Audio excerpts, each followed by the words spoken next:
Assalamualaikum warahmatullahi wabarakatuh. Kembali lagi bersama saya Ega Nugraha Susanto, pemimpin redaksi Alexanus.id. Sudah hampir 1 bulan nih kita tidak melakukan podcast karena selepas habis libur Lebaran. Tapi alhamdulillah pada hari ini saya kedatangan tamu luar biasa. Beliau merupakan Ketua DPC Partai Kebangkitan Bangsa atau PKB Kabupaten Karawang, Kang Rahmat Hidayat Jati. Assalamualaikum, Kang Rahmat. Waalaikumsalam. Apa kabar hari ini? Alhamdulillah sehat ya. Selain sebagai Ketua DPC PKB Kabupaten Karawang, Kang Rahmat ini juga tercatat sebagai anggota DPRD Provinsi Jawa Barat, ya, gitu ya. Alhamdulillah nih hari ini beliau bisa menyempatkan waktu hadir di kantor Berita Alexa dan kita akan ngobrol banyak seputar politik. Kemudian yang terbaru, kemudian beberapa hari lalu beliau ramai juga nih jadi buah bibir di kalangan masyarakat terkait rencana pencalonan beliau di Pilkada Karawang 2024. Tapi sebelum jauh ngobrol ke sana, saya mau tanya-tanya dulu nih ke beliau terkait persiapan PKB Karawang menjelang pemilu legislatif 2024. Kang Rahmat, saya panggilnya Kang Rahmat atau boleh, apa nih? mau Rahmat, mau Toleng, boleh. Karena kan gini, jadi kalau di luar itu kita mengenalnya dengan panggilan Kang Toleng ya. Iya. Tapi sebelum jauh, saya pengen tahu dulu kenapa sih itu panggil Kang Toleng dulu? Ya, kira-kira itu biasalah Panggilan sayang. panggilan hari-hari. Biar lebih akrab saya panggil Kang Toleng aja. Ya. Kang Toleng, beberapa dulu kan PKB sudah mendaftarkan, kalau nggak salah memenuhi kuota ya, 50 bakal calon legislatif ke KPU Karawang. Dari 50 bacalek ini, mayoritas terdiri dari kalangan apa saja, Kang Toleng? Ya, terima kasih Kang. PKB alhamdulillah sudah mendaftarkan 50 caleg dan ada beberapa belas yang kita tinggal gitu ya. Tidak kita teruskan pendaftaran ke KPU karena beberapa standar dan kriteria yang sudah ditetapkan oleh Lembaga Pemenangan Pemilu di DPC PKB Karawang. 50 orang ini kira-kira kalau dikategorikan ya anak-anak muda, aktivis lah gitu. Ada beberapa senior partai, ada beberapa senior, ada pensiunan pegawai negeri di bidang pemerintahan, ada juga kepala desa ya, mantan kepala desa lah kira-kira gitu. Termasuk berarti dari 7 incumbent kembali mencalonkan, Kang? Hari ini kan 7 kursi kalau nggak salah ya? Ya, ada 7 yang mencalonkan ke Kabupaten Karawang 3. Oh, 3. Ya, yang ke provinsi, sisanya ke provinsi. 4, yang 4-nya tetap di sini. Nah, Kang, yang saya penasaran juga, proses rekrutmen di PKB ini ketat nggak sih? Atau memang hanya, udahlah, asalkan memenuhi kuota perempuan sekian persen, laki-laki sekian persen? Ketat dan panjang. Panjang ya? Boleh diceritakan? Kira-kira sejak 2022 awal DPC membentuk Lembaga Pemenangan Pemilu yang salah satu tugasnya ya mengurusi pencalegan. Karena di luar pencalegan ini LPP itu juga mengurusi Pilpres dan Pilkada nanti. Nah, ada rekrutmen di internal pencalegan dini namanya, lalu sempat kita launching di open recruitment terbuka begitu buat siapapun yang mau ikut serta mengurusi pemerintahan melalui DPRD dan melalui partai PKB gitu. Hasilnya ada kurang lebih 80 orang yang mengambil formulir dan mengembalikan formulir. Lalu ada coaching klinik, istilah kita itu. Ada coaching yang dilakukan ke semua para pendaftar itu untuk menjadi ketetapan standar. Jadi paling tidak bahwa mereka punya dukungan dari, ada dukungan, bukti dukungan dari lingkungan-lingkungan sekitar di dapilnya itu. KTP berarti itu? NIK dalam aplikasi. Oh, NIK. Nah, kalau saya lihat sih di beberapa partai di Karawang ini kan sudah ada bocoran ya, sudah ada bocoran beberapa tokoh orang penting juga nih di Karawang yang nyalek di kabupaten. Misalnya saja ada mantan kepala dinas, kemudian. Nah di PKB ada nggak tokoh-tokoh tertentu yang diunggulkan untuk dipilih nanti? Kalau boleh bocoran. Ya kalau kita kategorikan tokoh, kira-kira semua yang kita daftarkan tokoh lah. Ya. Terbaik lah. Di lingkungannya paling tidak. Contoh sebut ada mantan pensiunan PNS Pemda yang di beberapa kecamatan sudah dikenal di dapilnya karena memang berdinas di sekitar itu. Sudah juga pernah jadi PJS di beberapa desa. Ada kepala-kepala desa beberapa gitu. Baik mantan ataupun yang sebetulnya masih menjabat. Artinya mau berhenti gitu sebelum jabatannya berakhir karena mau melanjutkan perjuangan di DPRD. Ada Ketua Karang Taruna Kabupaten Karawang. Oh di PKB juga ya? Ada di PKB. Kang Asep. Asep Ceong. Ya. Ya kira-kira ini berkah lah buat PKB karena kalau Ketua Karang Taruna daftar di partai apapun saya kira diterima itu. Gitu. Nah gini Kang Toleng kan sudah hampir 2 tahun kurang lebih ya menjabat Ketua DPC PKB. 2 tahun lebih. 2 tahun lebih. Tantangannya nih menurut Kang Toleng berat juga kan untuk mempertahankan 7 kursi atau justru ingin menambah dari 7 kursi yang ada gitu? Mempertahankan tentu tidak mudah ya, berat. Tapi kan kita ini jelek-jelek suka nonton bola.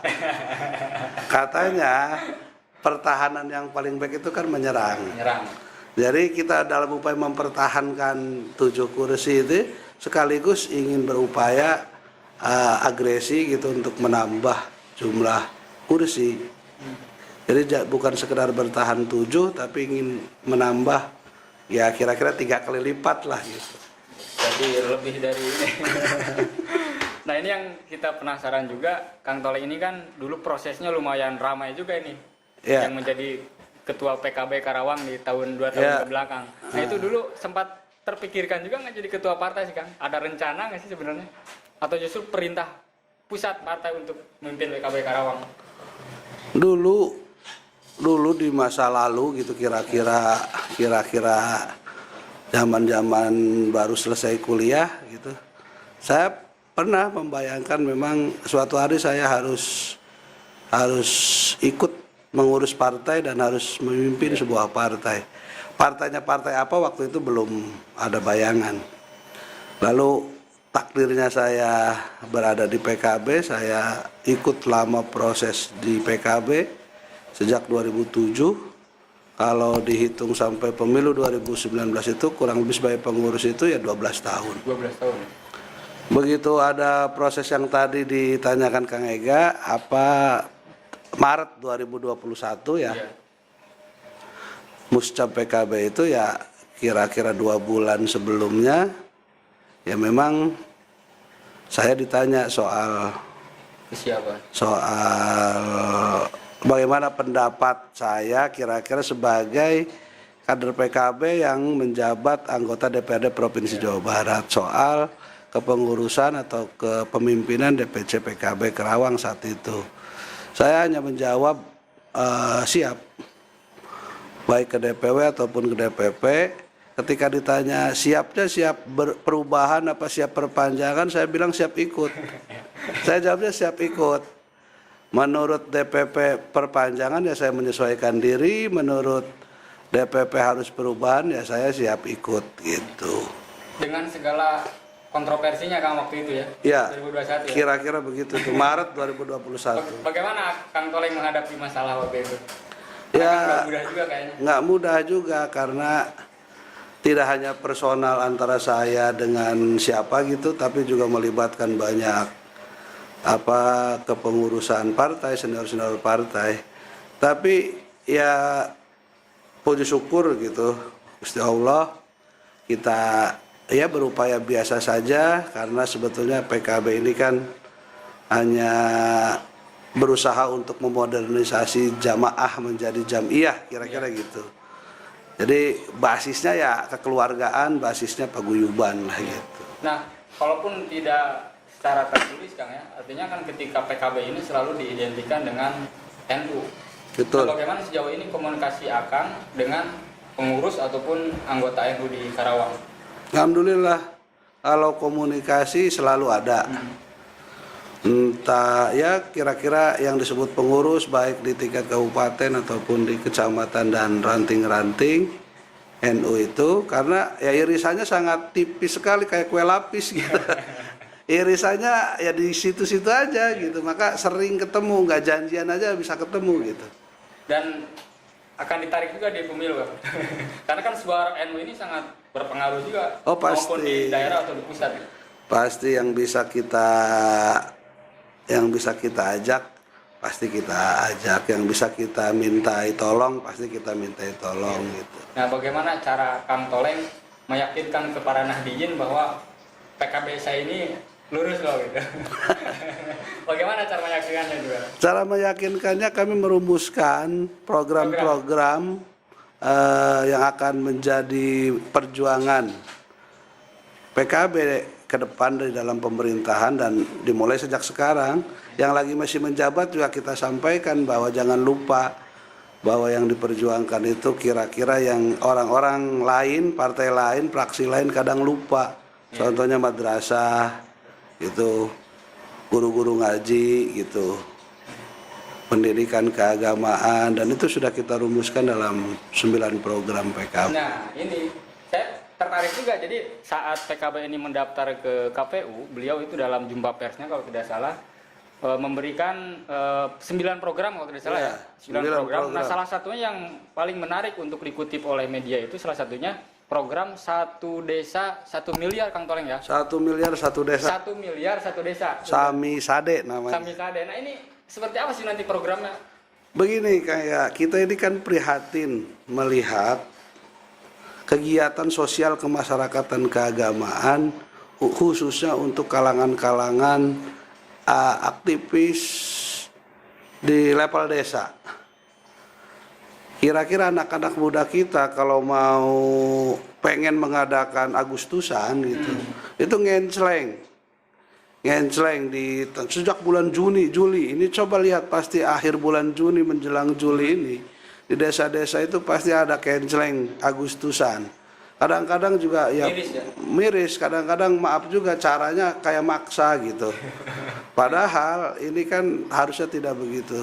Jadi Sami Sade ini 1 miliar 1 desa ini kira-kira kalau Karang Taruna, anak-anak muda itu mau ngadain Agustusan tuh nggak usah begitulah, sudah ada tuh dananya ke depan itu. Dari pemerintah ya? Dari pemerintah yang sudah diposkan di desa, dari APBD Kabupaten Karawang. Salah satunya untuk PHBN. Setiap peringatan hari besar nasional, peringatan hari besar Islam kayak Rajaban, Muludan, kan ramai banget di masyarakat kita gitu. Kita harus perhatikan itu. Fraksi PKB sejak sekarang pasti akan menyuarakan itu, apalagi ke depan nanti di hasil pemilu 2024 ini harus menjadi agenda perjuangan kita. Gitu. Dengan APBD kurang lebih 4 triliun ya Karawang. 4,6 bisa terrealisasi sebenarnya program itu Kang. Ya insya Allah kalau ada political will, ya. DPRD-nya setuju, mau bupatinya mau gitu ya. Apalagi kalau bupatinya mau, kira-kira DPRD diajak diskusi pasti paham. Ya. Karena gini, kalau 1 desa 1 kelurahan itu kita simpan 1 miliar saja kan baru 309 miliar. Ya. Cukup ya. Masih sedikit itu dibanding 4 triliun, 6 dan gitu. Program itu akan digaungkan oleh PKB di DPRD dan kalau jadi di eksekutif berarti kan? Iya. Dan sudah dikomunikasikan sejak awal oleh semua pengurus PKB ranting, kecamatan dan pengurus DPC, juga semua caleg-caleg kita sudah kita bekali bahwa dalam rangka menjalin komunikasi silaturahmi, menggalang dukungan ini, sampaikan ini rencana program kita. Ya. Gitu. Nah, selain program Sami Sade ya, Sami Sade ini kan dari 9 program lain apa yang jadi salah satu poin penting di program 9 ini? Dari 9 itu semuanya soal penting kan. Soal kemiskinan juga ada di situ karena kira-kira kan begini. Ini bukan kira-kira sebenarnya. Teorinya sebuah daerah, sebuah negara itu disebut sehat perekonomiannya, pertumbuhan ekonominya kalau minimal 3% penduduknya itu berwirausaha. Maka kita merumuskan itu namanya Karawang Semarak gitu.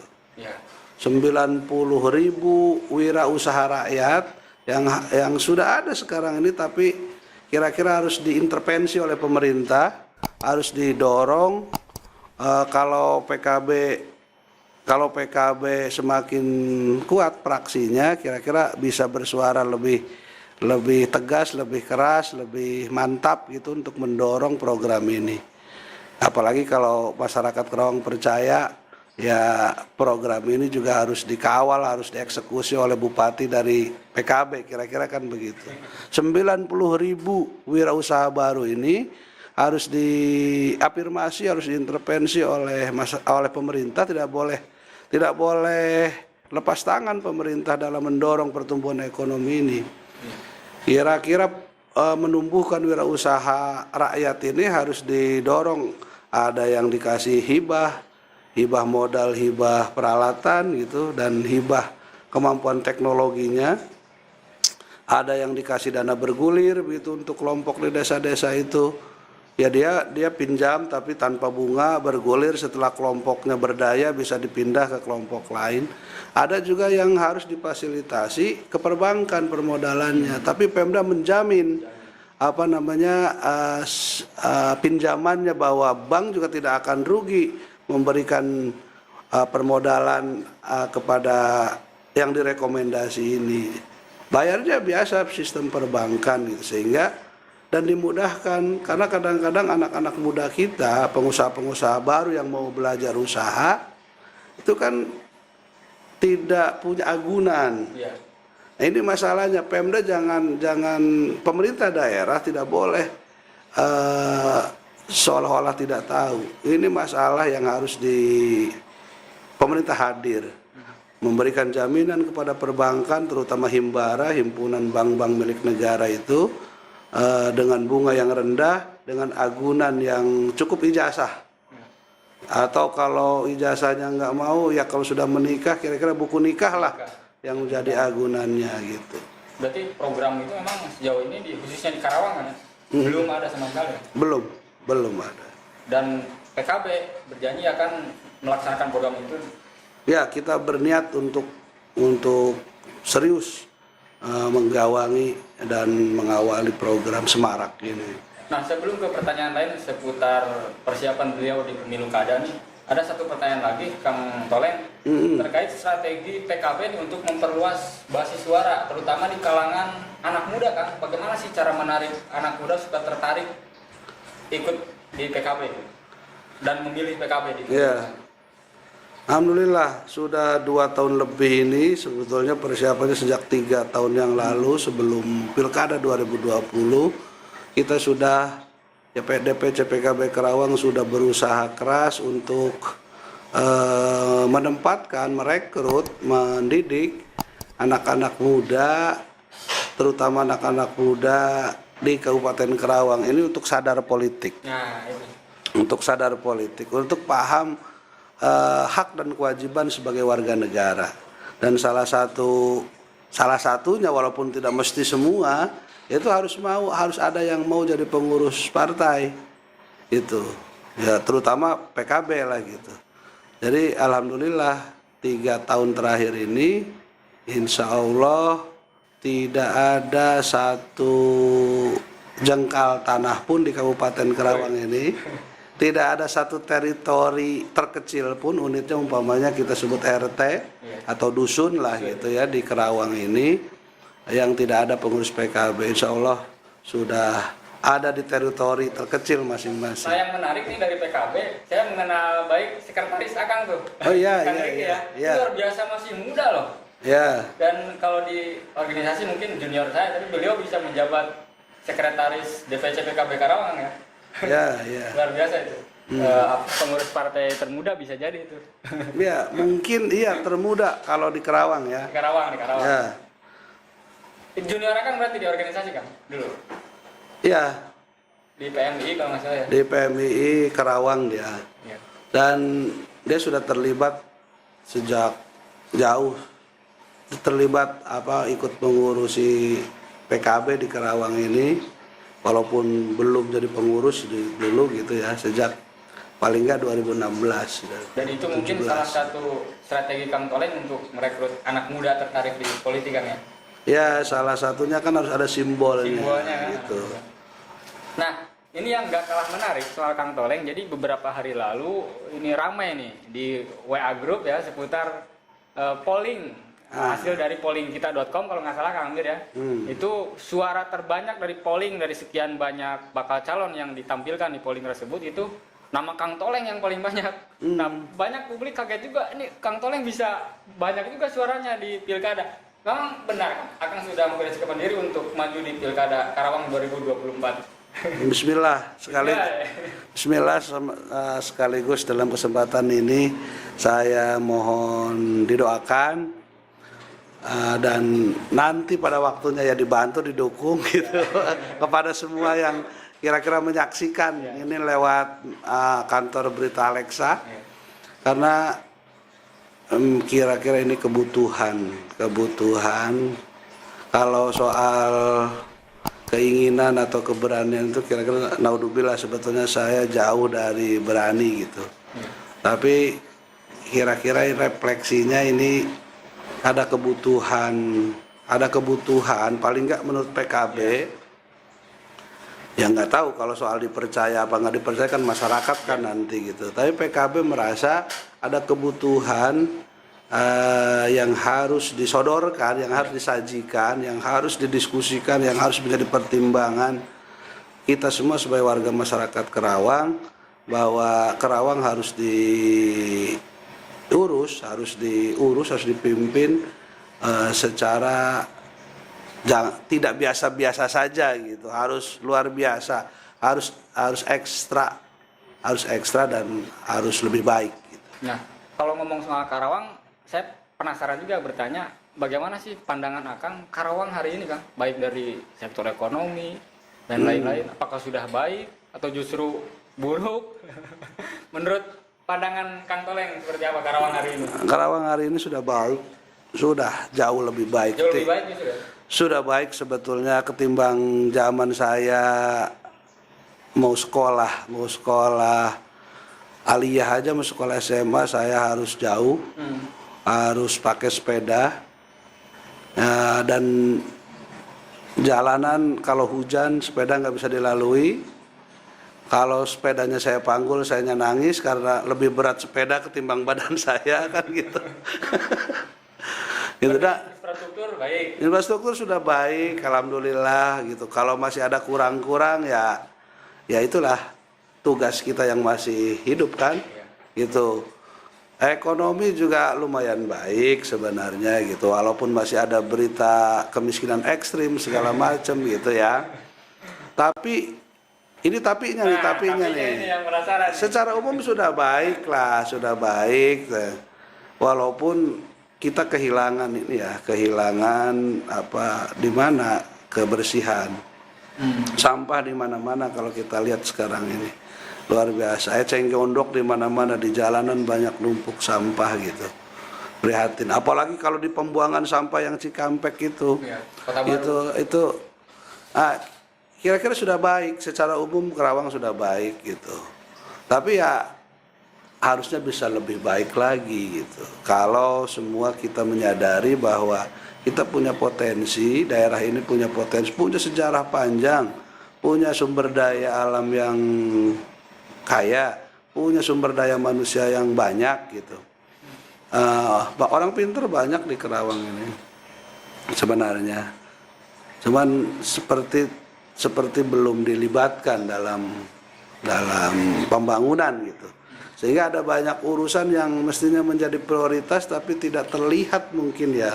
Contohnya apa, Pak? Iya, contohnya tadi sampah-sampah, jalanan yang masih ini Karawang yang masih gelap gitu. Yang kelihatan kok di kota saja ayo saja bikin trotoar yang berulang-ulang gitu ya. Ya kan kira-kira begitu tuh. Ini kan keprihatinan. Tapi kalau kita cuma ngomong dianggapnya kan gitu, ngomongin atau ini bukan soal ngomongkan kan gitu. Kan dari hari ke hari kita ini harus lebih baik gitu. Nah kira-kira begitu Nah, Kang. kalau beberapa poin yang tadi Kang Toleng ucapkan ini sebenarnya sempat jadi aspirasi masyarakat juga ya, dari masyarakat Kang Toleng sebagai anggota DPRD provinsi. Ya, sebagai apalagi 3 tahun terakhir ini sudah mau masuk 4 tahun gitu kan, saya jadi anggota DPRD provinsi gitu. Ya, alhamdulillah ada beberapa urusan yang atas posisi itu ya tentu atas persetujuan bupati karena anggota DPRD juga kalau mau mengajukan ke provinsi walaupun punya kewenangan anggaran ya kira-kira harus diteken bupati. Jadi siapapun bupatinya anggota DPRD provinsi atau DPR RI itu apalagi DPRD kabupaten kira-kira ya harus kenal, harus bercerita, harus berdialog dengan bupati. Ya. Alhamdulillah. Nah Kang, sejarah 4 tahun lalu berarti pemilu pilkada tahun lalu PKB ini kan sejarah juga mengusung kader sendiri Kang ya. Ya. Nah sejauh ini komunikasi Akang dengan partai, dengan kader seperti apa soal kesiapan Akang maju di pilkada? Sudah ada pembicaraan itu? Sudah ada lama kira-kira ya 2 tahun terakhir, terutama setelah saya jadi ketua DPC. Langsung responnya? Kan kira-kira ada dalam setiap rapat, dalam setiap pertemuan, dalam setiap pasti ada pertanyaan pemilu gimana, pilkada nanti gimana gitu. Jadi 2 tahun lebih ini dialektikanya terjadi, saling mendiskusikan, saling membaca, saling menganalisa kira-kira di pilkada terakhir 2020 PKB ini partai yang kalah gitu ya di pilkada, apa iya masih berani bertanding lagi kan gitu. apa luka-lukanya sudah sembuh. Kira-kira kan begitu itu. Nah ya di 2,5 tahun terjadi dialog itu, ujungnya kira-kira Sabtu tanggal 13 Mei 2023 sebelum kita ke KPU dalam acara halal bihalal dan istighosah pendaftaran PKB mendaftarkan caleg-caleg itu ya kira-kira wangsitnya datang. Ilapatnya datang untuk maju jadi calon bupati gitu? Untuk bersiap maju menjadi salah satu kandidat bupati yang akan ditawarkan kepada masyarakat Kerawang, kira-kira begitu. Tapi survei kecil-kecilan belum ada kan? Belum ada. Komunikasi dengan DPP? Komunikasi DPP setelah tanggal 13 Mei malah belum. Tapi sebelum itu ya pertanyaan DPW itu sama kira-kira dengan pertanyaannya teman-teman di Kerawang, keluarga besar PKB. Gimana pileg? Kira-kira dari 7 bisa 7 lagi apa bisa lebih kan gitu. Gimana pilkadanya nanti? Ada yang siap enggak gitu kan gitu. Kira-kira sudah berjalan.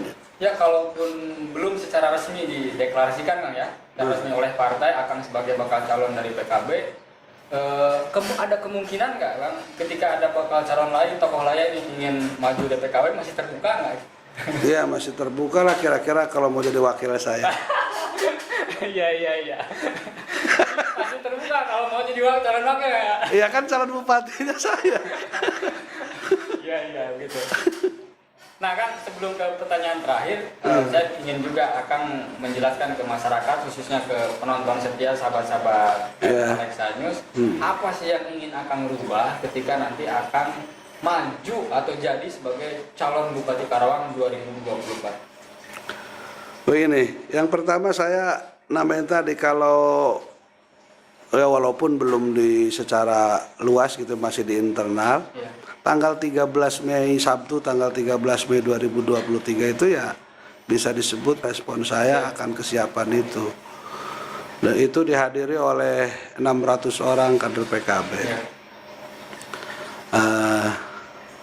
Jadi kalau di internal PKB kira-kira sudah dideklarkan. Soal nanti benar nggak DPW PKB Jawa Barat bisa menyetujui, DPP PKB nanti bisa menyetujui, ya itu lagi ya kita berjalan. Tapi kalau laporan sudah disampaikan.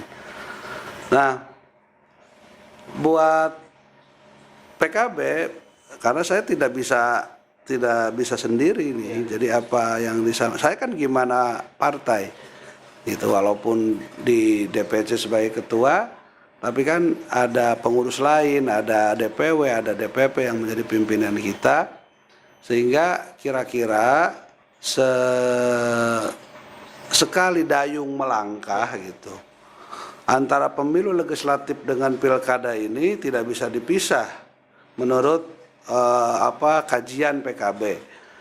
Karena seberapa besar penerimaan masyarakat Karawang terhadap PKB dalam pemilu legislatif itu dan memilih PKB, memilih caleg-caleg PKB di dapil masing-masing di Karawang ini itu bisa menjadi alat ukur untuk seberapa penerimaan masyarakat Karawang terhadap calon bupati PKB dan calon bupati dari PKB gitu. Karena yang akan dikerjakan kan sama, 9 program itu. Ini bukan hanya sekedar orang, bukan sekedar caleg-caleg, bukan sekedar umpamanya Rahmat Toleng. Walaupun ya sampai hari ini saya masih banyak menerima WA. Toleng beneran enggak itu? Toleng beneran enggak kira-kira gitu. Jadi ya kalau ada pertanyaan saya sekarang sudah mulai jawab.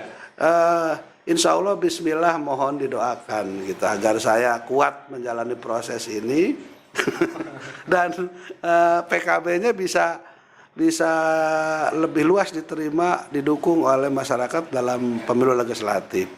Andai pemilu legislatif itu ukuran, gitu, salah satu ukuran gitu. Kira-kira kan itu memang ukuran berapa dapatnya penerimaan masyarakat Karawang terhadap PKB, memilih caleg-caleg dari PKB. Selain tentu ada pertimbangan orangnya, tapi juga kan ada di luar itu ada pertimbangan PKB mau mengerjakan 9 program ini. Lalu dari sekian daftar caleg itu saya percayanya ke sini kan gitu. Itu akan menjadi analisa kita, data kita tentang penerimaan itu. Andai bismillah begitu umpamanya PKB ya syukur-syukur tembus kursi 21. Amin. Kalau itu optimisme. Kalau LPP, PKB, Lembaga Pemenangan Pemilu sebetulnya hanya mematok 15 kursi. Tapi optimismenya kan kira-kira bercerita bahwa ada ini gitu dalam perjalanan ini. Ya andai PKB bisa cukup untuk mengajukan kandidat bupati tanpa harus menunggu partai lain gitu untuk persyaratan, kira-kira ya itu sudah kelihatan. Walaupun tentu pribadi saya juga harus dapat persetujuan dari DPC, dari DPW dan DPP. Kalau umpamanya tidak disetujui kan berhenti dong. Kalau disetujui umpamanya mau ngapain ya saya mendapat titipan dari guru-guru, dari orang-orang tua, dari kiai-kiai dan dari seluruh pengurus PKB, kira-kira tolong dong Karawang diurus lebih baik gitu, lebih karena semua gregetan sebetulnya, uangnya banyak, wilayahnya juga nggak miskin gitu, orangnya juga banyak, tapi jangan biasa-biasa aja gitu. Kira-kira perubahan yang akan dilakukan itu ya perubahan menuju yang lebih baik. Kita saya dan teman-teman di PKB kan diajarin kira-kira di NU itu harus selalu menjaga, memelihara masa lalu, warisan masa lalu yang baik, tapi harus terus mengusahakan sesuatu yang lebih baik. Kira-kira begitu saja. Kang, mungkin sekarang closing statement, bagaimana Akang mengajak masyarakat Karawang untuk memilih PKB di pemilu legislatif dan memilih Kang Toleng sebagai calon bupati di Pilkada 2024. Ya. Baik, terima kasih kepada kantor berita Alexa yang sudah memberikan kesempatan saya mungkin bisa didengar, dilihat oleh banyak masyarakat Kabupaten Karawang. Saya menyampaikan permohonan doa kepada seluruh masyarakat Karawang dan permohonan pemeriksaan untuk PKB dan program-program PKB yang sudah sedang dan akan diperjuangkan untuk dipertimbangkan menjadi pilihan pada pemilu 2024 yang akan datang. Tolong doakan, tolong bantu lihat, bantu periksa caleg-caleg PKB untuk kandidat DPRD Kabupaten Karawang. Ada program-program yang akan disampaikan juga, perjuangan yang akan disampaikan. Dan atas nama pribadi sekaligus Ketua DPC PKB Karawang, saya meminta setelah diperiksa kira-kira kalau ada kurang tolong disampaikan apa kurang perbaikannya baik calegnya ataupun programnya itu agar diberi kesempatan, PKB diberi kesempatan untuk menang di Kabupaten Karawang, punjul lebih banyak dari partai lain karena PKB belum pernah dikasih kesempatan menang. Yang lain sudah pernah dikasih kesempatan menang, PKB belum. Dalam kesempatan ini semoga ada waktu 9 bulan, mohon berkenan khususnya pada para sepuh, para guru, para kiai, para asatid, para haji, para hujaj, dan tokoh-tokoh masyarakat Kabupaten Karawang, baik tokoh perempuan, tokoh kepemudaan, silakan bantu diperiksa, kalau kurang-kurang mohon masukannya, dan baik programnya ataupun caleg-calegnya, dan pada waktunya mohon kami diberi kesempatan untuk dipercaya ikut serta mengelola, mengurusi jalannya pemerintahan di Kabupaten Karawang ke depan. Ya, kalau kira-kira Rahmat Toleng, Rahmat Hidayat Jati dianggap pantas untuk diperjuangkan menjadi bupati, ya mohon didoakan, mohon dibantu. Kalau kira-kira masih kurang, masih belum pantas, ya mohon dibantu, dipapantes dan diberikan masukan gitu. Dan sekaligus juga saya meminta masukan, ya kalau kira-kira maslahat buat Karawang, ya bismillah kita lanjut, dan juga termasuk buat saya dan keluarga. Kalau kira-kira madarat, ya tolong kasih tahu juga saya gitu, agar dan PKB agar tidak memaksakan diri. Saya kira itu Kang Ega. Secara umum terakhir saya secara umum mohon doa restu, mohon masukannya, koreksinya kepada seluruh masyarakat Kabupaten Karawang, khususnya para tokoh-tokoh pemuda, tokoh perempuan, tokoh-tokoh budaya untuk memberikan koreksi dan masukan kepada PKB. Mudah-mudahan ke depan dalam pemilu yang akan datang bisa mempercayakan aspirasi politiknya kepada caleg-caleg PKB dan kepada calon bupati dari PKB. Terima kasih.